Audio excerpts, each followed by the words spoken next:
Yes, it's Monday, and everyone knows what that means now, from Timbuktu to Toronto, all the way to Tyneside.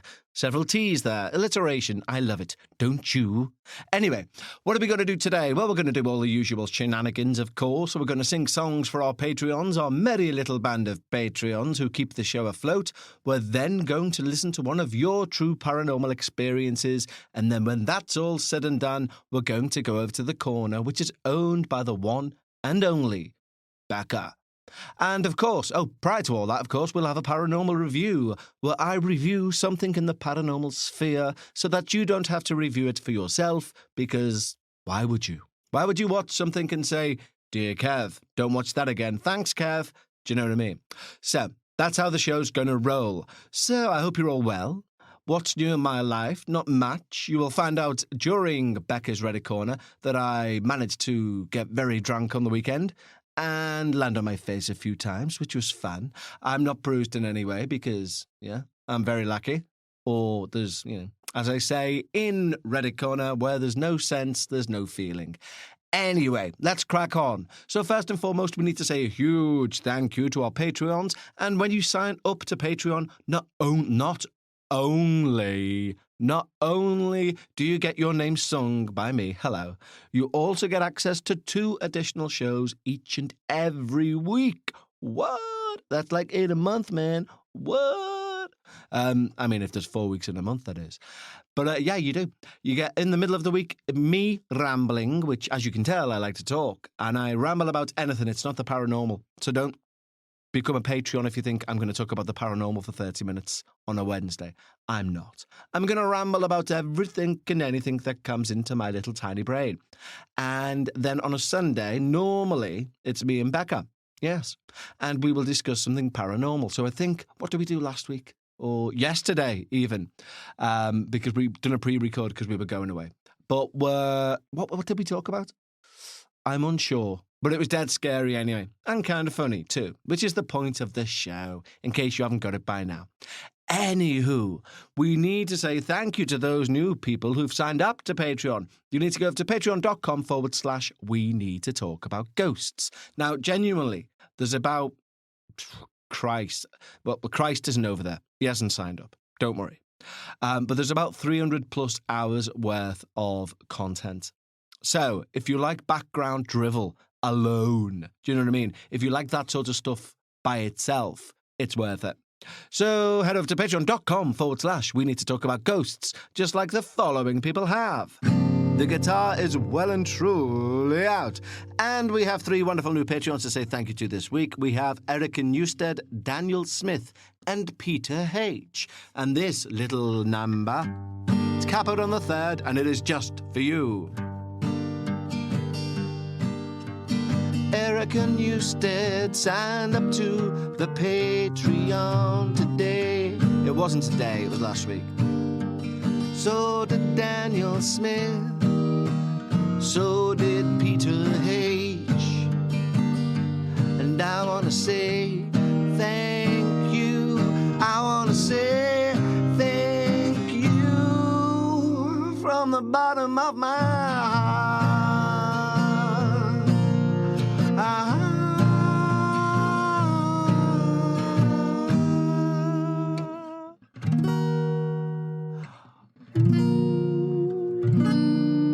Ended it on a G7th on the 3rd fret, but it was a dodgy falsetto in the middle, wasn't it? Just sorry, guys. Anyway, if you'd like to get content? If you'd like to get access to content, 300 hours worth of content, several weeks worth of non-stop content, head over to patreon.com/we need to talk about ghosts. Now, in the meantime and in between time, let's do a paranormal review, shall we?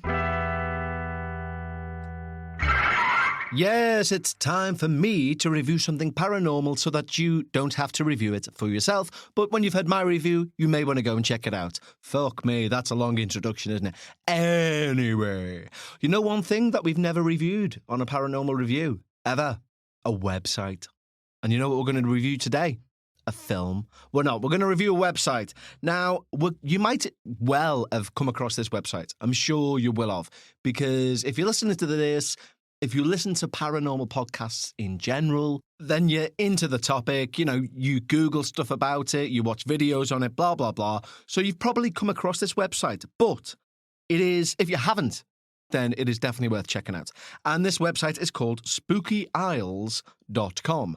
That's spooky as in spooky. What the fuck was I going to say that? That's spooky as in, you know, a shadow around the corner. No, that's spooky as in how you'd spell spooky. And Isles as in ISLES. Okay? Not as in a shopping aisle, which can be spooky if it's Aldi and it's chocker. But yeah, spookyisles.com. Now, from the About page, I'll just tell you what it says. It says, Spooky Isles is the UK and Ireland's leading independent horror and paranormal online magazine. We're dedicated to all the dark history, horror, folklore, and mysterious phenomena our islands have to offer. And if that wasn't enough, we also bring you the best of British and Irish horror film, TV, music, and literature. Since 2011, our committed team of researchers and writers have been finding spooky gems to chill and thrill you. Welcome to Spooky Isles. We've been expecting you. That's fucking boss. I like that. But do go check it out because there are hundreds, literal hundreds of amazing ghost stories. I'm positive, in fact, that I'll have used Spooky Isles as a reference point for even quoting directly from the page in the past, because they write really good write-ups on hauntings, paranormal events from the past, from the present. I was going to say from the future, but that would be a lie and impossible. But I know other podcasts within our genre, they also lean heavily on websites like Spooky Isles and specifically Spooky Isles because they are very good at what they do. So do go check it out. You know, there are times when I know. Now, listen, I do this because I need to be distracted 24/7. So somewhere along the line of my mental development, I can listen to a podcast and read an article. Now, I'm not saying that makes me like a magician or RoboCop. I'm sure we can all do this.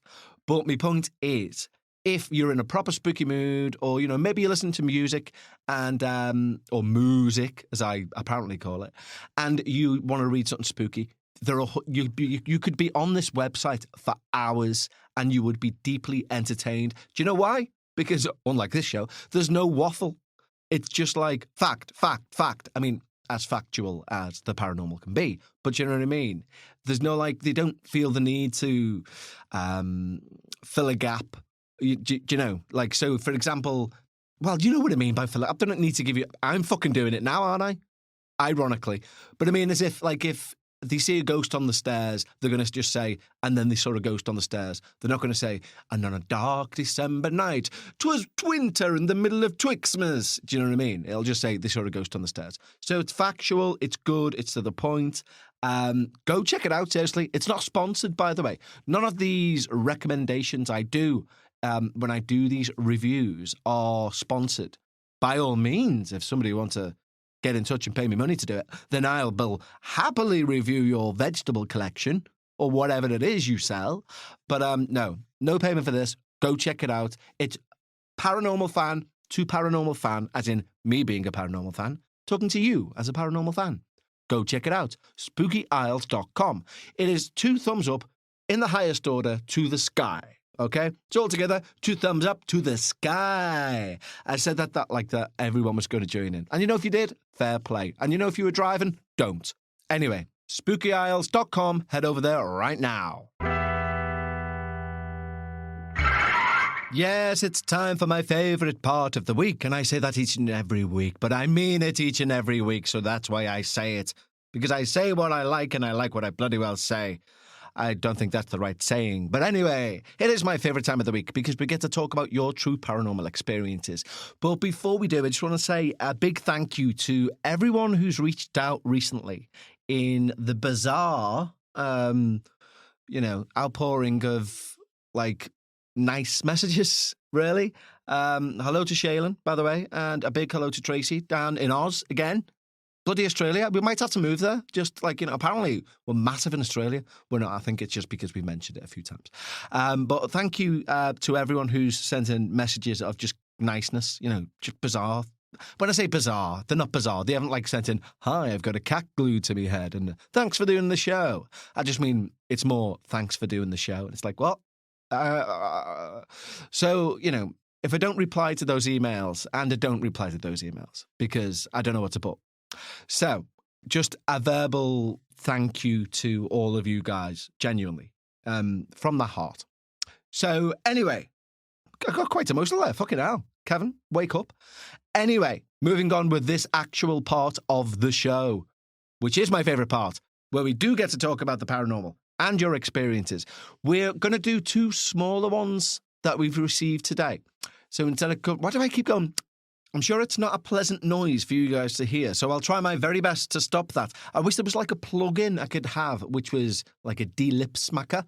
If any of you guys are audiophiles and you know that this thing exists, then do let me know. Contact at talkaboutghosts.com, which is also, by the way, which I should mention more often, where you can send your ghost stories to. So, I've just done it again. Anyway, I'm a tut machine. I'm just a tut machine. Anyway, our first email today comes in from Anonymouse. Yes, it is. Hello, Mr. Mouse. How are you again? It could be a mister, it could be a miss, it could be somebody who does not wish to be identified by a title, for all we know, because they are anonymous. But they write, "Hello, Kevin. Hi. Hi, Becca. Hi. And, of course, hi, the neighbour's cat. Meow. Can I just say, she wasn't happy that we went away for the weekend to see friends, and she's been blanking us. Anyway, I would like to remain anonymous. Fine. I'm a fairly new listener to your podcast. I started listening to The Dark Paranormal before discovering you also have this podcast, which is great, by the way. It's weird how normally people find it the other way, but anyway, I've talked about that far too much. Plus, my story is not scary, not very long. Selling this one here, Anonymous. But I think it could be interesting. Well, good. I hope so too. Here is my story. So this is Anonymouse's story. I was heading home one evening in early November 1998. In brackets, I could not see anyone else around. I walked to the traffic light, pressed the button, and waited for the lights to change, so I could safely cross the road and reach the bus station to catch a bus home. As the traffic lights changed and the green man appeared, informing me I was safe to cross the road, and just before I was about to take my first step onto the road, I heard a woman's voice clearly say, "Don't cross the road just yet." I stopped and then felt like I fell into a trance-like state, and I turned my head to the right, looking up the road, and saw a car travelling towards the crossing at a speed of around 40 miles an hour. As the car ran through the red light and began to pass me, it was like time slowed down, and I could see inside the car. I could clearly see the driver wasn't looking at the road because he was busy searching for something in the glove compartment. Once the car passed, time then resumed normally, and I snapped out of my trance-like state. At first, I just stood there, wondering what the hell just happened. Then I realised if I had started to cross the road and not waited like the woman's voice had told me to, the car would have hit me, probably killing me. This gave me goosebumps. To this day, I have no idea who the voice belonged to, as I was completely alone. Was it a spirit of my guardian angel? I do sometimes wonder if it was my aunt, who sadly passed 9 months before I was born, so I never got to meet her. Either way, that woman saved my life that day. I hope you enjoyed my story, and I look forward to more podcasts in the future. Keep up the great work. Sincerely, Anonymous. Wow. I don't think we've had a good old last night a spirit saved my life sort of story in a good while, but I do like him. And I don't know, what are your guys' thoughts on guardian angels? And because there's 2 ways of looking at it, isn't there? There's like a celestial being guardian angel, like archangel. Like, I'm not suggesting anyone would have like an archangel as their guardian angel, unless you are Christ yourself. And you may well be, in which case, welcome to the show, Jesus. I think that's twice now I've implied Jesus Christ is somehow attached to the show, or a fan. Anyway. Or is it a family member? Do you know what I mean? Is it like is your guardian angel? Is it sent down from heaven chosen by God himself or whoever dishes out the jobs? Or is it a passed on relative? Are they your guardian angel? Because there are too many cases, aren't there? We've all heard of someone who's had that like whisper in the ear, or like many people being pulled out of the way of stuff and, stuff like that. So I don't know. What do you guys think? Celestial beings or family members saving your lives? Either way, Anonymouse's life was saved that day by a spirit talking in the ear. Fascinating. Now, our short story number 2. Now, for those of you who are new to the show, it may look like there's only 30-odd episodes on and you're like, oh, it's a relatively new show. No. This show's about 4 or 5 years old, something like that. And I just one day decided it was getting a bit out of hand in terms of the format. There was no structure, basically. Doesn't sound like much of a surprise, really, when you listen to how I speak. So I had a bit of a clean out, shall we say. That's the nicer way of saying it. And decided to delete around 250 episodes. Yeah, 250 hours worth of work. I just deleted them. Yeah. It's only now I look back and think, what a tit. Anyway, during those 250 episodes, I think, you know what, some of them I might be able to retrieve. So I'll look at that. Not to put them back out, but I mean, I might be able to repurpose some of this stuff because we had some great interviews. And one of the people that we interviewed was a lady by the name of Alison. And she's got back in touch and said, I know you deleted your old episodes, and I did interview Alison. And I'm pretty sure when you interviewed me, I didn't tell you this story because we focused on my old apartment. So this little short story is from Alison, who we have all heard of before. That is, before Kevin implied a scorched earth policy on the podcast. Anyway, Alison writes, about 15 years ago, I went to an evening introductory session at the Waldorf School in Princeton. I was very interested in the school for my daughter, and even though I knew we couldn't afford it, I arrived about 30 minutes early and went to the building where the session was being held. It was an old farmhouse, well, old for the US, about 200 years old, and very beautiful. I entered the office and nobody was there, although I thought I sensed someone was in the building. I called out and no one answered, but then from upstairs I heard a woman singing. She had a pleasant voice, so I climbed the stairs, but I couldn't find her. I went into all the rooms trying to follow the voice, but to no avail. I kept calling out, hello, and excuse me, but got no answer. But still the singing continued. I should also add that the rooms were all empty. I think they'd renovated and were in the process of painting. I eventually stopped hearing the singing and realised I was alone. I went back downstairs, and a few moments later, a teacher came in and apologised for not being there when I arrived. I told her that I heard someone, but she assured me no one else was in the building. And I'm sure she was right, because I never saw the woman I heard. And I certainly would have seen her come down the stairs if she did. And I couldn't have missed her upstairs if she'd actually been there. The really unsettling thing is, it didn't occur to me till much later that I possibly heard a ghost. Incidentally, I didn't recognise the song she was singing. It sounded like something I would expect was from the 18th or 19th century. The whole incident took about 2 minutes, but I still think of it often. Please say hello to Becca, I will indeed, and also say hello to... And then she's used the neighbour's cat's real name, which is Sienna. But she's used the neighbour's cat's real name. You can't do that, Alison. Even though we no longer have a landlord and it's irrelevant and we can completely use her real name if we wished, we shall always refer to her as TNC, or the neighbour's cat, or Sienna. But rarely TNC. Anyway, thanks, Alison, for getting in touch, because that story is bloody terrifying. It really is. I mean, is it scary if you don't know it's scary at the time? Do you know what I mean? Hindsight scares are very interesting, I think. You know, if you're like, bye, and then you leave, big smile on your face, and only like 2 hours later, you're like, who said bye? I was alone. And then you're like, dun, dun, dun. Or is it scarier if you realise at the time? Like, bye, who the fuck are you? Do you know what I mean? Which is scarier? I think hindsight scares are safer Because if you're like, bye, bye, you go like, do, do, do, do, and you drive home and you're all, whereas if you go, bye, bye, what, there's no one else here? What? Then again, why would you shout bye?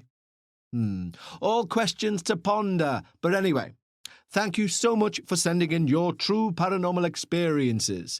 And if you have one, or two, or three, well, and any number, email them over. contact@talkaboutghosts.com. Now, shall we all brace ourselves and head into the dark and dingy and lovely and beautiful basement area known as Bekahs Reddit Corner? Yes, I think we shall. Ladies and gentlemen, now it is time for Paranormal Reddit Corner with Bekah. Well, it is that time of day when we like to go and say hello to the woman in the corner where it's dark and spooky. Hello. Hello. Are you okay? Yeah, I'm good, you? Did you like my little song? Beautiful. Good. How are you? Yeah, I'm okay. How are you? I'm okay. How's your ankle? It's all right. Okay, princess. Oh, so sorry. The third member of the group wanted to chime in. Oh, she wants to get on the cupboard under the stairs. Right. Let me You gonna let her open. She fucking honestly, she thinks she's Harry Potter. I'll open the door for you now. Okay, here you go. There's nothing there but the usual fucking plastic bags. I don't know why you. And you won't go in. You'll just look in and then go away. It's the principle of a closed door, isn't it? She doesn't like closed closed doors. I want to don't come like and go it. as I please. I also don't like it going in there because there's that much shit in there.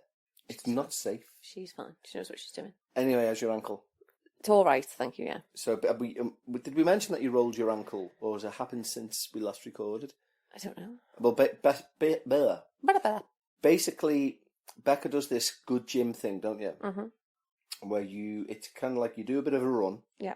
Then you do some charity work, like weeding Yeah, or so you whatever, run to a task.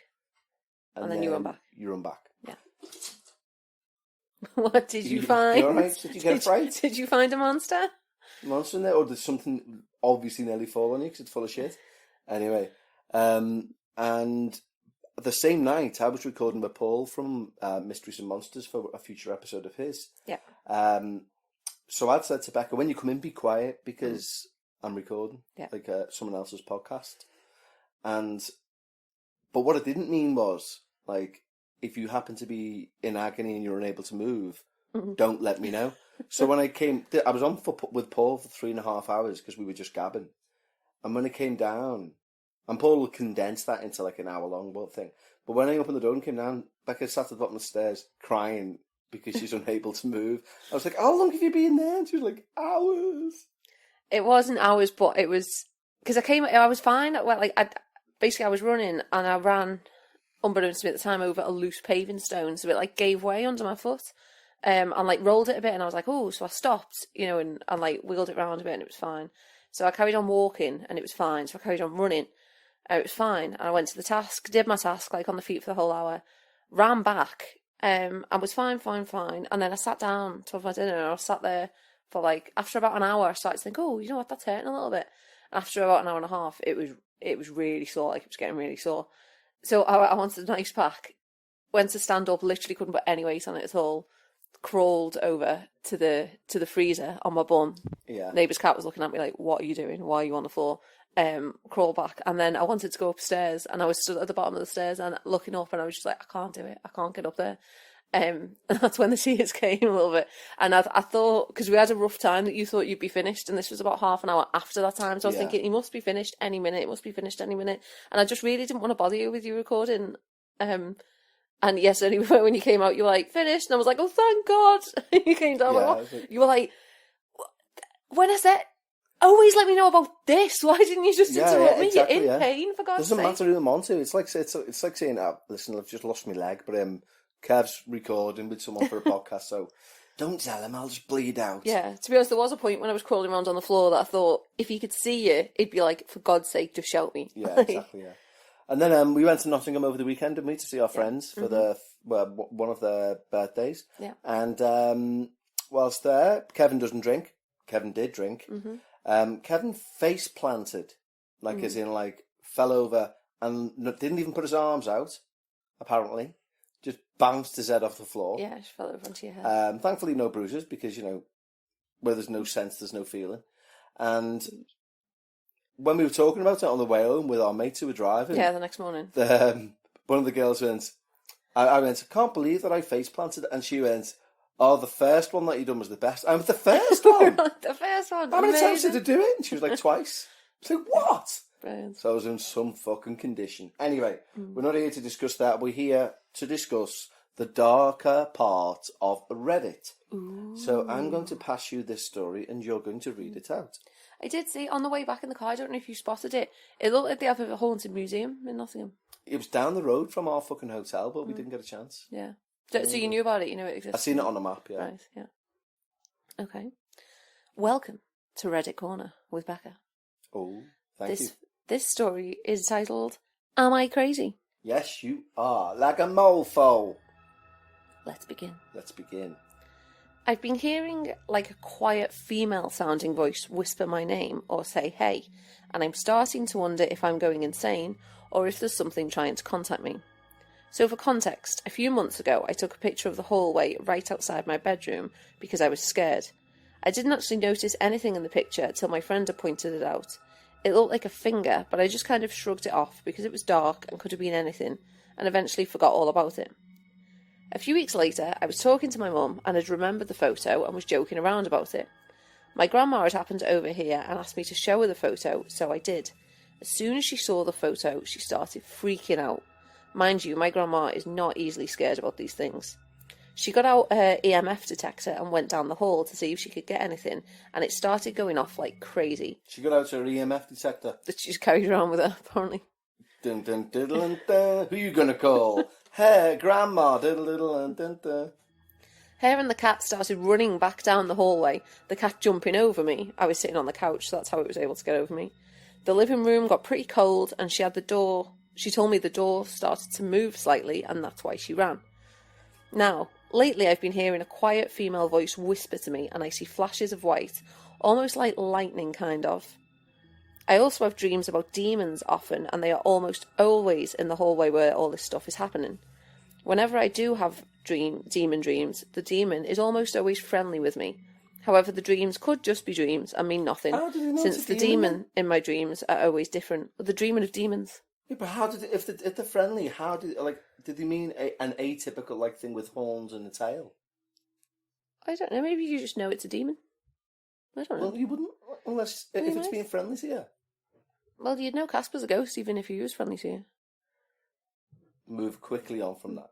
The cat's going bananas because, as usual, she's heard this recording. She decided to use a litter. Don't start. Anyway. What do you think about all this? I'm not sure what to think.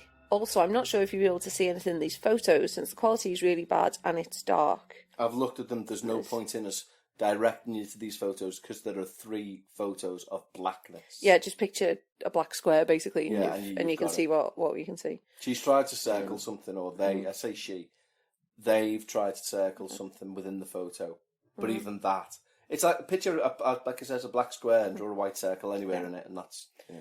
I mean, there's saying the living room door started to move the door started to move slightly, and that's why the grandmother ran. The grandmother who carries around an EMF detector... But it's not why the cat ran, not why the grandmother ran. No, why the grandmother ran. Because they both started running down the hall. Her and the cat started running back down the hallway. You get that? Yeah. In unison. Like a comic. Yeah.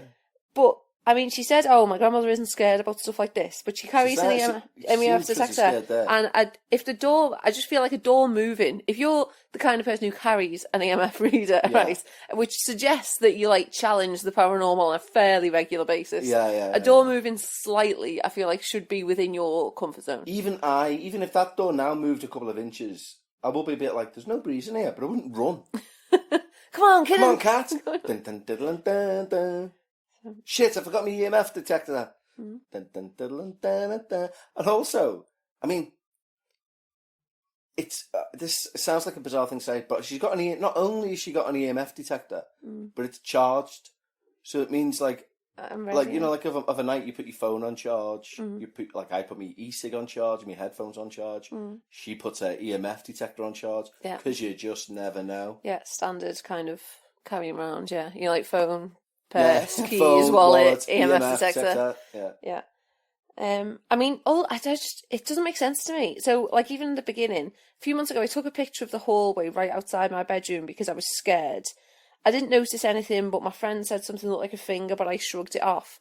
I don't know, if I had said to you, I was really scared here, so I took a picture of this because I think this is freaking me out, but I can't see anything in it, and you were like, oh, I can see something in it. I wouldn't be shrugging that off because I'd be like, I was scared for a reason. You know, why have you taken the photo? Also, right, putting that into actual, like, what would I do, right? So I'm scared, and I think, I'm going to take a photograph, right? Bit of a weird thing to... fair enough, but okay. So you take a photograph. Then if I'm just on my own and I look at that photograph and there's nothing in it, when you come through the door, the photograph wouldn't be mentioned. Because I wouldn't go, and I took that. And you go, it's complete blackness. Wait a minute. It's not complete blackness. Do you know what I mean? Unless... Yeah. I mean, like, why would you show it? I'm sounding very ageist. Unless I was like 80 and I was like, I took this photo, but I can't see anything. Love, can you? Do you know what I mean? Whereas she's maybe saying, at the time, maybe she's in a bedroom. She gets a bit scared, so she's messaging her friend. So she takes a photo and sends the photo to her friend. maybe good narrative. I'll take it. I'll accept. Accepted. Yeah. Gavel bang. Any comments on this? If it's, I noticed the first comment says TLDR, which means they've normally wrote too long. Too long didn't read. Yeah. That means when they put that, they normally put a synopsis next to it. Yeah. So you can read their synopsis if you like. That short synopsis is, this doesn't sound like hallucinations to me, and I know because I used to hallucinate before I was on medication. Did anyone suggest it did sound like hallucinations? No, but I suppose she's just ruling out a natural thing. I mean, in all honesty, the lightning, like the thing where she's describing, I say she, but anyway, that they're describing lightning flashes, like, you know, in the vision. Get the doctors. You know, that's rule or anything medical out, firstly, before you jump on fucking Reddit/ghosts and go, I'm bleeding from the nose. Well, someone else said, you know what, which was our first question as well, your grandmother just happened to have an EMF meter handy? Question mark. Fair enough. Yeah. And this person said, yes, my grandmother has a lot of tools like this. I guess it would make sense because she's a witch. I'm baffled. I'm baffled by that. That sentence. There is literally a fucking witch shop in... well, I've been in quite a few... unsurprisingly, I've been in quite a few witch shops. But the one specific witch shop, which is an excellent witch shop, which is in... Loch Lane? Is it Loch Lane? Yeah. Anyway, if I've been in... They don't sell EMF detectors. Do you know what I mean? It's EMF detectorism and being a witch are not related. I've got fucking Buckland's Book of Witchcraft, which is like a literal 500-page tome on the ins and outs of witchcraft. There is not a single mention of an EMF meter within there. I mean, also, that kind of adds more questions around the why she ran. Like, if she's a witch, you reckon she carries all this paranormal stuff, she's confident with it, and then a door moves slightly and she bolts. Yeah, fuck this. Sounds like, yeah. Did you EMF thing? I didn't have a chance to get it out. She just ran. It's a good point, actually. Yeah, I should go back. I mean, it's why I carry it around. You go, you take it. Yeah, you borrow my EMF meter, you go. I'll just stay back here with the cat. You know, it's more likely, honestly, I'm not a witch, but it's much more likely that if I have, because I have a man bag now, because I go back and forth to the recording place, it should have the laptop in it, but it's just a laptop bag. Anyway, but it'd be more likely if you said to me, are my keys in your bag? Just have a look. And I started to empty my bag. I do have an EMF detector because we've went and done a few ghost hunts. Not witchcraft, ghost hunts. And if, when I was looking through that, I was emptying it out and I went, no, I've got my EMF detector, you'd probably say, of course you have. Like, in a jokey way. Yeah. But I don't carry mine around with me. Do you know what I mean? It's like... Yeah, well, someone else has commented that they do. They said, I have one in my bag just in case. You just never know. Fair enough. Maybe, you know what, maybe I'm the oddity here, maybe. Yeah, but even, like, if you just carry it around, like, what, even, like, if you just go to the Asda, you've got it there as well. I just feel like there's a lot of lugging to do. Yeah, but there's also a lot of electric... This is the thing, is, like, an EMF detector picks up electrical frequencies. There's no point having it realistically. Right, this is the thing. People get misconceptioned. That's not the right word. They misconstrue how an EMF detector works. So everywhere's got an EMF field. You know, your plug sockets, your phone, everything will give off a frequency. So it's not something somebody says, oh, I've just felt a breeze, you whip your EMF detector out. You've got to do, if you're using it properly, the hour before, you've walked around and you've done baseline readings and you've made notes of the baseline readings of what the EMF measurements are in those areas. Then, if something happens, you pull it out and you go, that's changed by like, whatever, 10 Gauss or whatever. I don't know what Gauss is, but you know what I mean? Like you need it to be a rigorous scientific. Yeah, so there needs to be a baseline test before an EMF meter is any use. Yeah. Otherwise, you can't just pull it out and go, oh my God, it's 0.40 in here. This is mad. It's like, no, because you're also... because you've got a TV. Yeah, you stood next to the TV when you're saying it. So, have them in your bag, just in case. No. Just in case you got 3 hours to spare and you decide to do a ghost hunt in someone's house. A full study. Yeah, that's the thing. It doesn't wind me up. I mean, it sounds like it winds me up. It's winding you up a bit now. Me up now. I'm winding myself up now. Like people in America won't get this, but there was a sitcom in the UK called Harry Enfield and Chums, a sketch show. And one of them used to be, I forget what the name of the sketch was, but it was two old fellas sat in a pub, and it was just them in makeup. But they would always do this. I do this quite often. Like, they'd be like, he'd always end up really angry really quickly. So it'd be like, I don't know, let's say it's James Corden. He'd be like, James Corden's a funny guy, isn't he? And Harry Enfield would go, oh, James Corden's a consummate entertainer. He's a wonderful man. Yeah, very funny. Me and the wife love him. And then the other fellow will go, would you have him round for tea, Frank? And he goes, yeah, I'd have him round for tea. And he'd be like, lovely roast that, Mary. And Mary said, thank you. And he'd go, just help myself to another couple of spuds. And I should be like, oi, Corden, no, you've had 3 spuds. And then he starts getting really wound up. And he'll be like, and then he'd be like, my chauffeur will be round in a minute. And I should say, no, your chauffeur doesn't have an invite. It was quite funny. And he'd get himself proper wound up. So he'd make something up and then get angry about it? Yeah. You can relate to that, can you? Sounds familiar. That's my point. That's my point. He ends up seething. He does an amazing one. I won't do it, but it's like he does an amazing one about like John Lennon and Yoko Ono coming round. And like he ends up throwing Yoko out. Anyway. But he starts by saying how wonderful they are, do you know what I mean? And then invents something that they've done in the house that annoys him and throws one of them out. But it's marvellous. Marvellous thing. You should YouTube it. Anyway, that's my suggestion. Okay, so anything paranormal you want to add before I leave your corner? No, I don't think so. Well, I've got no more impressions to do, so... Oh dear, what a shame. I know. Okay, well, thank you, as ever, for allowing us into your lovely corner. You're welcome. And discussing the requirements and necessities of carrying around an EMF meter at all times. Good last words. Oh, I'm sorry. Can you end with something profound? Let's see if you got to make up something profound on the spot. No. There you go. That was profound enough. Don't be peer pressured, guys, into what? Being profound. Fair. And on those wise words, we bid adieu to Becca's Reddit Corner for this week. Thanks, Beck. Always a pleasure. Thank you for visiting Reddit Corner with Becca. Bye, guys. Bye.